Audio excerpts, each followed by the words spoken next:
بسم الله الرحمن الرحیم.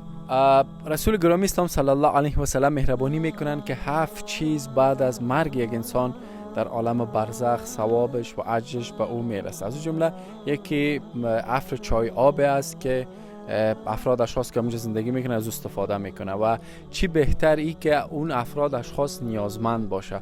سپاسگزار هستیم ما از فامیل عزیزی بابت این لطف که کردن در حق هموطنان ما در یکی از ساحای البته قره‌باغ، جایی که اشد نیاز بود و حتی مردم به مشکل نماز میخوان به سبب کمبودی آب که وضو تهیه نمیتونستن آبشه و همچنان خانواده ها از مناطق خیلی دوردست آب تهیه میکردن.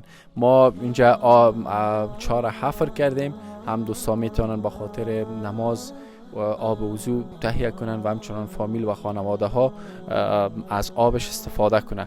قسمی که شما می‌بینین این چای آب در ملای عام در یک قسمت از این قریه واقع شده است. عزیزای ما آمدن، اینا هم سپاسگزار و خوشحال هستن. برادر بزرگوار در کنار خود داریم. برادر عزیز، میشه که شما بگین که چقدر مردم در این ساحه یا این منطقه به آب نیاز داشتن و قبل از اینکه این چاه حفر شود آب از کجا می آوردن؟ ما به این آب بسیار نیاز داشتیم، از جای دور می آوردیم. بیخی کتی آب ما بیخی تنگ بودیم، حتی که مولای امام ما بیچاره و حسش نمی کشید، می آمد در وقت وضو و نمازش. حالا الحمدلله شکر از اینمی چاه استفاده میکنیم. مولای امام ما روی سفید ما خورد و کلان و جوان ما به خاطر کلا و خانه ما میبریم. ما بسیار خوش هستیم، خدا شما را خوش داشته باشه. بله. و میشه که رو معلومات بتین قبلا مردم چند دقیقه مسیر یا راه را میرفتن و آب می آوردن؟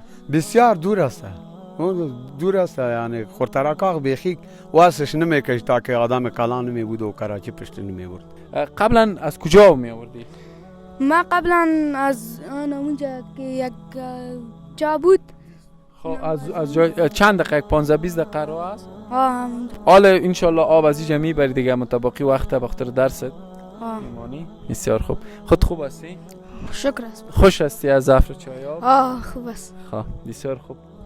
یک بار دیگه سپاسگزار هستیم از خانواده عزیزی بابت این لطف که کردن و هموطنان عزیز ما از این صدقه جاریه استفاده بردن. لینک ها مشاهده میکنین، شماره تماس در خدمتتان هستیم. محلهای دیگه هم صرفه شده است که هموطنان ما منتظر هستند تا نوبتشان برسه و ما به اونا عفر چای آب کنیم.